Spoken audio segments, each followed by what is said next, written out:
바닷가의 기지 넘치는 승리. 4월 18일 한평에 있던 농민군 7, 8천여 명이 무안 접경을 넘어가 하루를 자고 이튿날 나주 쪽으로 향했다. 무슨 약속이 있었겠으나 농민군은 나주로 곧바로 가지 않고 다시 한평으로 돌아왔고, 한평의 농민군은 4월 19일 자신들을 진압하러 뒤따라오는 초토사에게 글을 보냈다. 그 내용은 대략 다음과 같다. 방백과 수령이 선왕의 법으로 선왕의 백성을 다스리지 않고 탐욕만 일삼아 삼정을 문란하게 하고, 전운사와 균정관이 농간을 부리고 여러 관사의 구실아치와 하인이 끝간데 없이 토색질을 하여 백성이 살아날 길이 없어 수령과 감사에게 호소해 보았다. 하지만 도둑의 무리라고 지목하여 군사로 죽이기만 하니 어쩔 수 없이 오늘의 일을 벌이게 되었고, 무기를 든 것도 자신들의 몸을 지키기 위해서라고 했다. 이어 전국의 백성들이 서로 논의하여 위로는 국태공을 받들어 나라를 돌보게 하여 부자의 일륜과 군신의 의리를 온전히 하고, 아래로는 백성을 편안하게 하여 종묘사직을 보전하자. 이 글 가운데 다음과 같은 8개 조항의 민막이 제시되어 있다. 이를 요약하면 나라에서 거두는 조세는 법에 정해진 대로 할 것, 환곡의 폐단, 족징, 인징, 구실아치와 하인의 토색질을 바로잡을 것 등이었다. 이는 대체로 뒷날 전주에서 초토사에게 제시한 조항들이었다. 그런데 앞의 내용의 국태공 이하응으로 하여금 나라를 돌보게 하라는 요구가 주목을 끈다. 당시 민씨 정권의 농간에 쫓겨난 흥선대원군의 인기는 매우 높았다. 이는 민심을 읽은 농민군 지도자들이 합의해 내건 것으로 보인다. 이와 관련된 야사 몇 가지를 살펴보자. 먼저 전봉준이 어느 때에 운현궁으로 이하응을 찾아갔다. 전봉준은 그곳에 며칠 묵으면서 아무런 말도 하지 않았다. 이하응이 무슨 부탁이 있냐고 물어보아도 아무 대답이 없었다. 그러자 이하응이 눈치채고 빙그레 웃으면서 손바닥에 강강자를 써보였다. 전봉준은 이를 바라보다 자리를 털고 일어났다. 이 강은 한강을 뜻하며 농민군이 한강까지 올라오면 돕겠다는 뜻이라고 풀이했다. 또 하나는 이하응이 운현궁에 거처하면서 몸을 보호하려고 큰 사랑방이 아닌 작은 침방에 몸을 숨기고 있었다. 어느 날 밤 장명등이 환하게 밝혀 있었는데 몸집이 큰 소년이 장검을 들고 층계를 따라 내려왔다가 사로잡혔다. 호위꾼들이 칼을 옆구리에 겨누고 신문하자 소년은 전라도 해남에 사는데 운현궁에 구경하러 들어왔다라고만 말한 뒤 다른 말은 죽어도 할 수 없다며 버텼다. 이하응이 뒷전에서 그 모습을 바라보다 내보내라고 일렀다. 소년은 곧바로 좌포도청에 잡혀 감옥에 갇혔다. 민씨 일파는 그날 밤에 그 소년을 죽였다. 실은 소년은 전봉준이 보낸 심부름꾼이라는 소문이 퍼졌다. 이처럼 전봉준과 이하응이 내통했다는 이야기가 많이 나돌았다. 이 진군 과정에서 농민군 한 무리는 법성포로 달려가 항구에 정박 중이던 한양호로 들이닥쳤다. 법성포에는 전라우도 27개 고을의 세미를 보관하는 좋은 창이 있었다. 주력 농민군이 영광에 머물고 있을 때 한양호가 장의영 병을 군산항에 내려준 뒤 세곡을 실어가기 위해 법성포에 입항했던 것이다. 농민군 60여 명이 화승총, 창검, 죽창 등을 들고 한양호에 뛰어올라 갑판을 부수고 곁군을 두들겨 패고 인천 전운국의 일을 보는 김도경과 군산 전운국의 강인철, 일본인 선장과 기관수, 조타수 등을 새끼줄로 동염해서 끌고 다니며 욕을 보이고 돈을 빼앗았다. 이어 농민군은 법성포의 객주와 여각도 습격했다. 이곳 객주와 여각 주인은 일본 상인과 거래하며 일본제 옷감인 금건과 석유 등을 비싸게 팔고 쌀은 헐값에 사서 실어 나르는 중간 상인이었다. 1876년 강화도 조약으로 개항한 이래 일본은 부산, 인천, 원산에서 무역을 했다. 조선에서는 개항장에 이사청을 두어 관리했다. 호남 지방은 인천 이사청의 관할 아래에 있었다. 전운영 소속의 수송선들은 거두어 놓은 조창의 세미를 개항장으로 실어 나르기도 했지만 때때로 눈치를 보며 배떼기로 일본 상인에게 팔아먹었다. 한편 민영주는 1894년 5월 원산 방면의 화물 수송을 위해 서울의 친군경리청 소속으로 일본 기선 2척을 사들여 경리회사를 세웠다. 경리사 직책을 맡던 자신은 사장, 외무 독판인 조병식은 부사장이 되었다. 기선을 부리는 선장과 기사 등에는 일본 또는 청나라 사람을 고용했다. 이 기선들이 수송비를 챙기는 것은 물론 세미도 마구 빼돌렸다. 또 영광에 주둔하던 농민군 일부는 4월 18일 무안으로 진격해 하룻밤을 묵었다. 농민군은 세 부대로 나뉘어 각각 영광, 무안, 한평에 주둔하면서 때로 합세하기도 했다. 농민군이 한평에 주둔하던 4월 18일 나주 관아에 통문을 보내 자신들이 봉기한 목적을 밝히고 옥에 갇힌 동학교도들의 석방을 요구했다. 나주 목사 민종렬은 먼저 농민군 19명을 체포한 뒤 수성장조를 끌고 나가 나주 읍내 언저리인 승안리에 모여있던 농민군 수천 명을 공격해 27명의 농민군을 생포했다.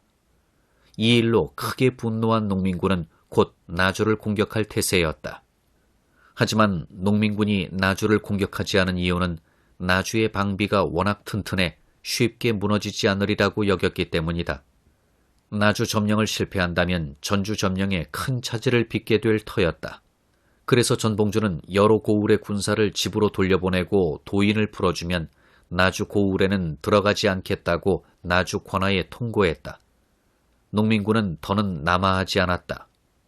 마침내 한평 일대에서 닷새나 머물던 농민군은 첩보로 경군이 뒤따라온다는 소식을 듣고 4월 21일 오후 2시 무렵에 장성 쪽으로 이동했다. 한편 홍계훈은 그 무렵 한가하게 정읍에 머물면서 선발대만 행군하게 했다. 마침 농민군은 황룡강가 월평장터에서 늦은 점심을 먹고 있었다. 이때 홍계훈이 보낸 장의영군이 농민군을 뒤따라 몰려왔다. 대관 이학승은 군사 300명과 향병을 거느리고 추격해왔다. 관군들은 강 건너 흰옷을 입은 농민군을 보고 다짜고짜 대포를 쏘았다. 이 포격에 농민군 40여 명이 한꺼번에 쓰러졌다. 당황한 농민군은 뒷산인 삼봉으로 올라가 삽시간에 학형의 대오를 갖추었다. 적들이 학의 날개 안으로 들어오면 날개를 접어 포위하는 작전이었다. 아직 봄이어서 산비탈에는 실록이 자랄 뿐 숲은 성겼고 황룡강의 물도 허벅지 깊이로 얕았다. 농민군은 전투태세를 취하면서 주변에서 대나무를 베어와 장태 수십 개를 만들었다. 황룡강 언저리 곳곳에 대나무밭이 널려 있었다. 농민군은 장태를 굴려 내려오면서 돌격전을 펼쳤다. 황현의 설명에 따르면 장태는 대나무로 타원형의 큰 닭장 모양을 만든 다음 겉에 창과 칼날을 꽂아 벌집과 같게 만들고 아래에는 쌍으로 바퀴를 달아 뒤에서 밀어 적에게 접근하는 일종의 장갑차 역할이었다. 관군이 쏘는 총알과 화살이 모조리 장태에 맞는 방패막이가 되었다. 농민군은 장태 뒤에서 총을 쏘았다. 전봉주는 농민군 등에 부적을 붙인 뒤 옷깃을 입에 물고 머리를 숙인 채 장태를 굴리면서 앞이나 옆을 보지 말고 돌격하라고 지시했다. 그러면 적의 총탄을 피할 수 있을 것이라고 일렀다.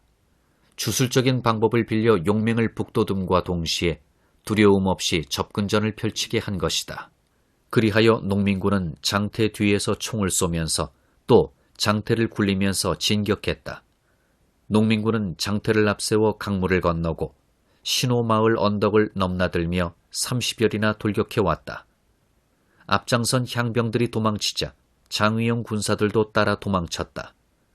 농민군은 달아나던 지휘관 이학승을 칼로 쳐 죽였다. 홍계훈은 겨우 관군 6명이 죽었다고 보고했고 황현은 관군 7명이 죽었다고 기록했다. 하지만 실제로는 장의영 대관 이학승 등 병사와 향병을 합해 100여 명이 죽었고 농민군은 모두 50명에서 100명이 희생된 것으로 추산된다. 농민군은 대포 2문과 양총 100여 정을 노획하는 전과를 올렸다. 이 전투의 승리 요인에는 농민군의 높은 사기도 있었지만 그들이 발명한 장태와 이를 잘 활용한 전술 운용이 컸을 것이다. 이후에도 농민군은 들판지대의 전투에서는 곧잘 장태를 이용해 근접전을 펼쳤다. 이때 관군의 대포에서 물이 쏟아졌다는 이상한 소문이 돌았다.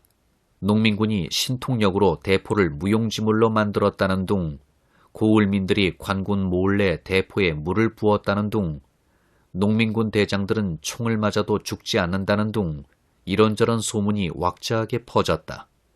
전봉주는 일찍이 자신의 부하에게 말하기를 내게는 신령스러운 부적이 있어 몸을 보호해준다. 대포 연기 자욱한 곳이나 빗발같이 쏟아지는 총탄 속에서도 다치지 않는다. 너희들 보아라 라고 했다.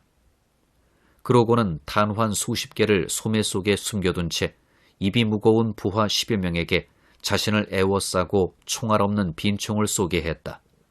전봉준이 짐짓 몸을 일으키며 소매를 툴툴 터니 탄환이 땅에 어지럽게 떨어졌다. 이를 보고 놀란 무리는 장군이 신령스러운 사람이라 말했다 한다. 그 뒤 농민군은 그 부적을 다투어 옷에 붙이고 총탄을 두려워하지 않았다 한다. 또 전봉준은 어느 날 밤 총잡이와 짜고 미리 소나귀에 총탄을 숨기고 있다가 총수가 헛방을 쏘면 잽싸게 총알을 잡는 신용을 하고 손을 펴 총알을 보였다 한다. 어둠 속에서 이를 목격한 농민군은 우리 대장만 따라다니면 어떤 양총을 맞아도 죽지 않는다라고 떠들었다. 이 수법을 다른 농민군 대장들도 활용했다. 섬진강 일대에서 활동한 김인배도 이런 수법을 쓴 적이 있다. 이에 농민군은 대장의 신통력을 더욱 믿고 용기를 얻었다. 앞서 소개한 장태에 대해서는 그 발명자에 대한 흥미로운 증언이 전해진다. 장성 접주 이춘영은 장성 황룡면 옥정리에 살았는데 광산군 임공면 가정리의 부호 송영직과는 친구 사이였다. 송영직의 집 후원에는 굵은 대나무가 무성하게 자랐다. 송영직은 이춘영의 부탁을 받고 송죽 450본을 소달구지에 실어 월평장터로 보내 장태 200여 개를 만들었다. 장태 높이는 5척, 길이는 12척이었다. 그리하여 이춘영의 별명이 이장태가 되었다 한다.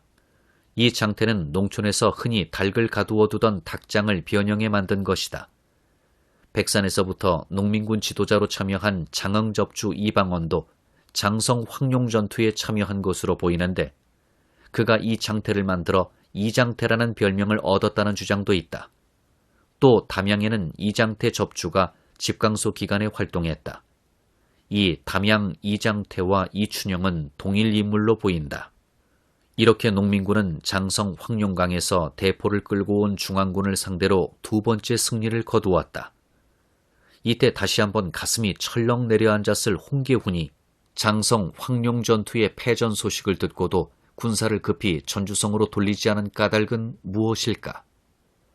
전주성이 농민군 손에 들어간다면 누가 가장 낭패를 볼지 알만하지 않은가?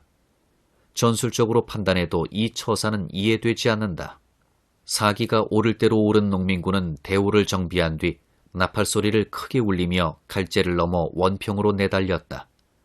4월 25일 농민군은 원평장터에 이르렀다. 원평은 지난해 대대적인 집회를 연 곳이 아닌가? 원평의 임시로 꾸린 대장소는 다른 어느 곳보다도 고을민의 열렬한 환영을 받았고 사람들이 몰려들어 활기가 더욱 넘쳤다. 전봉준이 원평에 주둔할 때 홍계훈이 보낸 이효응과 배은화는 임금의 편지를 들고 대장소로 찾아왔다. 또 이주호는 하인 2명을 데리고 내탕금 10,000냥을 들고 왔다. 전봉준은 임금의 편지를 읽어보지도 않고 내탕금만 빼앗았다. 전봉준은 원평장터에서 군중을 모아놓고 그들의 목을 베어 죽이고 시체는 마을 뒤에 버렸다. 그들이 지니던 증명서와 문서도 함께 시신 위에 버렸다. 모두 5명이었다. 전봉준은 사람을 함부로 죽이지 않았지만 그들을 죽인 이유는 어떤 회유에도 굴하지 않겠다는 강렬한 의지를 보이려는 의도였을 것이다. 이제 문화명군과 중앙군을 격파하고 임금이 보낸 사자를 죽이고 내탕금마저 빼앗았으니 영락없는 역적의 무리가 되었다. 이제 반역의 무리는 원평을 점거하고 호남의 심장부인 전주를 노렸다. 농민군은 원평 들판을 가로질러 전주를 향해 발걸음을 재촉했다. 농민군이 전주로 행군할 때 남녀노소가 구름처럼 몰려와 환호의 박수를 보냈다. 술동이를 들고 마중 나온 이도 있었고 주먹밥을 소쿠리에 담아 돌리는 아낙네도 있었으며 처자 친척과 작별하고 농민군에 자원하는 젊은이도 있었다. 그 무렵 농민군 수는 더욱 늘어나 수만 명을 헤아렸다. 그들을 먹이는 일만 해도 예산일이 아니었을 것이다. 4월 27일 새벽 농민군은 전주 입구인 용머리 고개를 숨가쁘게 올랐다. 전라가명 군사들은 모두 도망치고 없었다. 농민군은 여명의 공기를 뚫고 어렴풋이 다가오는 풍남문을 바라보며 무슨 생각을 했을까? 문지기의 눈치를 살피며 몸을 도사리고 드나들던 그 문으로 오늘은 위풍당당하게 들어갔다. 그날 전주성 안은 너무나 평온했다. 당시 일본의 첩보는 놀라울 정도로 정확했다. 전주성에 입성한 농민군의 규율에 대해 일본 신문은 다음과 같이 전했다. 농민군의 동정을 두 번째로 전달한 보도였다. 일본 첩자들이 농민군을 따라다니며 수집한 정보를 받았었을 것이다. 그들의 엄격한 규율은 실로 놀랍다. 만약 한 명의 군사라도 양민의 재산을 탐내고 부녀자를 겁탈하는 따위의 일이 있다면 모조리 붙잡아 여러 병사의 면전에 끌어다 놓고 죄를 열거하고 그 자리에서 목을 자름으로써 전체 군사를 징계한다고 한다. 이로써 대오는 항상 단정했고 우두머리의 지시에 따름이 마치 팔이 손가락을 식히는 것 같았다. 조금 과장되었는지는 몰라도 전체의 형세가 이와 같았기 때문에 지방 백성들이 갖는 느낌은 달과 자라, 구름과 지늘개의 차이와 같아 비교될 수 없었다. 광군에 대해서는 뱀을 보는 것과 같이 꺼리고 동학당에 대해서는 스승을 만난 듯이 좋아하니 그 형격함이 실로 컸다. 또 광군이 엄하게 명령을 내려 군량을 징수하고자 해도 감히 응하지 않는다. 그런데 동학군 쪽에서는 거두지 않아도 얻고 구하지 않아도 들어온다. 그런 탓으로 오히려 형세가 일변하여 동학군이 마침내 결단을 내리고 광군에 항거한다면 오늘날 원한을 품고 있는 농민들이 호련 호미를 끌고 동학군에 호응하게 될지도 모른다. 국구민 신문. 기사는 농민군과 관군의 행동을 대비해 처지가 달랐음을 말했으며 민심이 누구 편인지 잘 알려주었다. 그들이 흔히 쓰던 과장법으로 달과 자라, 구름과 진흙을 언급하며 그 차이를 설명했다. 끝으로 농민군이 병기와 군량을 약탈한 일을 사실이라고 전제하되 모두 관하나 악질 세도가의 것이라고 덧붙였다.